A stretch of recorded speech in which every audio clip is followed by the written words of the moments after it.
suportahan ng mga charity vloggers, Kalingap Reactors, nakatuwang sa programa ni Kuya Val Santos Matubang. I-subscribe ang kanilang mga YouTube channel. Please subscribe. Ito Money Vlog.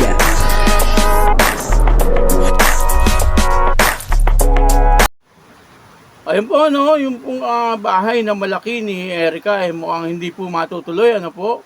Alamin po natin kung bakit hindi po matutuloy yung bahay na ipapagawa kay Erica, no, yung malaki, ano po. Papanoorin po natin yung video at bibigyan po natin ng konting reaksyon. Pero bago po yan, ako muna po ay bumabati sa inyong lahat ng magandang umaga, magandang tanghali at magandang gabi sa inyong lahat, mga kapatid. Saan man kayo ng panig ng mundo naroon ngayon ay mag-iingat kayo palagi at pagpalain kayo ng ating Panginoon. Maraming salamat din po sa patuloy na tumatangkilik sa aking YouTube channel at nanonood sa aking video reaction. Patuloy lang po natin suportahan sila Kuya Val Santos Matubang, Kalingap Rob at Ated na Vlog. Ano po, kung nanonood po tayo ng kanilang mga video, ay huwag po natin skip yung ads upang sa ganun ay patuloy po tayo makatulong sa kanilang adhikain sa pagtulong sa ating kapwa na naghihikaw sa buhay. O ito po, no, yung video na kung saan mukhang itong bahay ni Erica na malaki ay hindi po matutuloy, ano po. Ang kabuuan po ng video ito ay mapapanood po natin sa YouTube channel ni Kalingap Rob. Sa title natin kung tuloy ba yung pinakamalaking pabahay natin, yung kay Erica.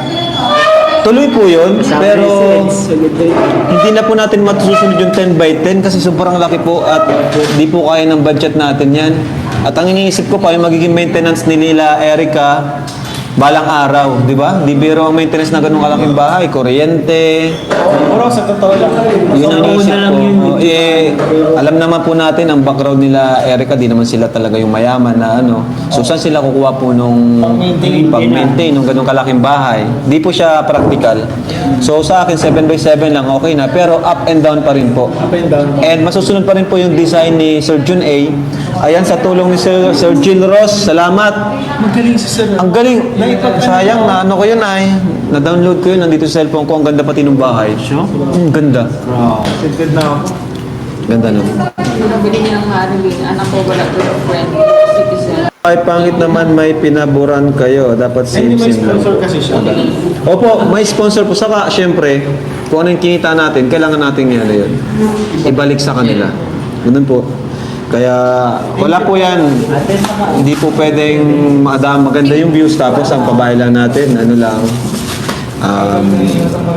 Simple lang. So, sa akin po kasi, hindi sa pinapaboran ko. Kung ano po talaga yung kinita natin, kung viral tayong ano, yun po yung binabalik natin sa kanila.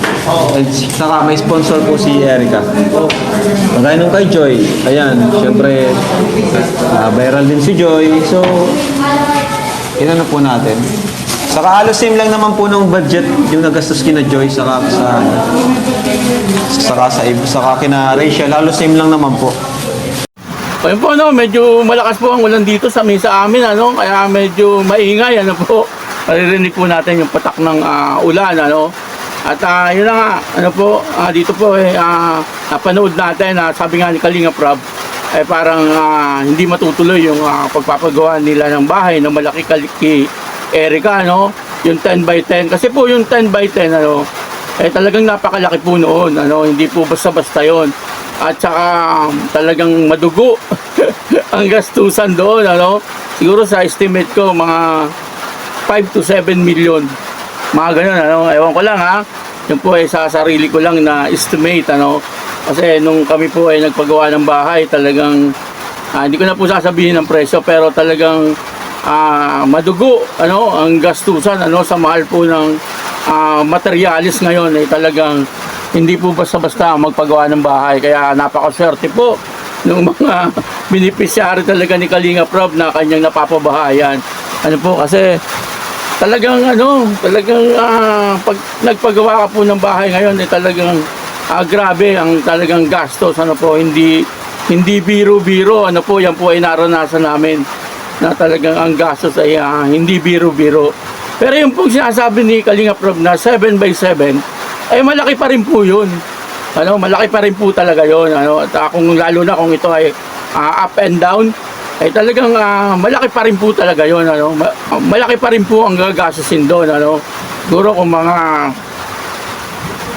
2.5 to 3 million, mga ganon, pwede, no? Mga ganon po ang magagastos doon. Pero depende rin po, siyempre, sa materyales na gagamitin, ano po. Kasi siyempre, kung basta-basta lang na bahay, hindi po ganon kalaki yung gastos. Pero kung talagang medyo katulad ng pinapagawa ni Kalinga Prab, talagang medyo madugo po yun, ano? Lalo na ko kung may ang ilalim may mga bakal pa. Naku po, talagang ang gastos nun ay talagang sobra-sobra, ano po. Kaya okay naman po yun, ano, yung sinasabi ni Kalinga Prab na 7x7, napakalaki na po noon. Lalo na kung up and down. Ano po, sa Manila, palibasa nga ako po ay nagtrabaho sa isang real estate, ano, yung 4x5 na up and down, malaki na po yun. Malaki na po yun, ano, lalo na itong kay Erica na 7x7 na up and down, ano, talagang ito ay malaki na at ang gastos nito medyo malaki rin, ano. Yun po, no. Kaya po ang thumbnail ko hindi po matutuloy yung bahay ni Erica, no, na malaki, ano, yung ipapagawang bahay ni Erica na malaki. Kasi nga po, dahil nga po sa talagang napakalaki po noon, una-una. Tama po yung sinabi ni Kalinga Prab na pagdating sa maintenance, kung malaki yung bahay mo, malaki rin ang maintenance po niyan. Ano, hindi po basta-basta yung ganun yung maintenance. Siyempre, yung kuryente niyan, ano, kasi ang daming ilaw po niyan. Malaki yung bahay mo siyempre marami kang ilaw, ano po. Tapos, siyempre, yung pintura, kunyari, kupas na, ano. Basta pag malaki po ang bahay, malaki rin po talaga ang maintenance na iyong magagastos, ano. Kumbaga, yung 7x7, okay na po yun, ano. Lalo na po kung ito ay up and down. Kaya yun po, no, tuloy naman po yung pagpapagawa ng bahay kay Erica. Kaya lang di na po ganun kalaki, ano, 10x10. Ako po, napakalaki na po. Ang laki po talaga noon, ano. Yung marunong po sa mga, ano, yung mga nagtatrabaho sa construction, yung marunong sa mga sukat-sukat. Yung 10x10 ay hindi po biro-biro yun. Talagang napakalaki po noon. Kaya, yung pong mga pinapagawa ng bahay ni Kalinga Prab, talagang napakaswerte po nila. Hindi po swerte. Napakapalad po nila, ano, at isa po sila sa naging beneficiary ni Kalinga Prab na talaga nga namang pag pinagawa ni Kalinga Prab ng bahay, hindi po basta-basta bahay ang pinapagawa niya, ano. Talagang konkreto, matibay, ano po, kahit na nagkapo na yung may sarili, no, kunyari si Joy, nagkapo na siya, maaaring pakinabangan pa rin nung magiging anak ng apo niya. Ganun po katibay siguro yung pinapagawa ni Kalinga Prab na bahay, ano po. Kaya yun po, no, maraming salamat po sa inyong lahat, ano po, na patuloy na tumatangkilig sa aking YouTube channel, ano. Ganun din po sa Kalingap.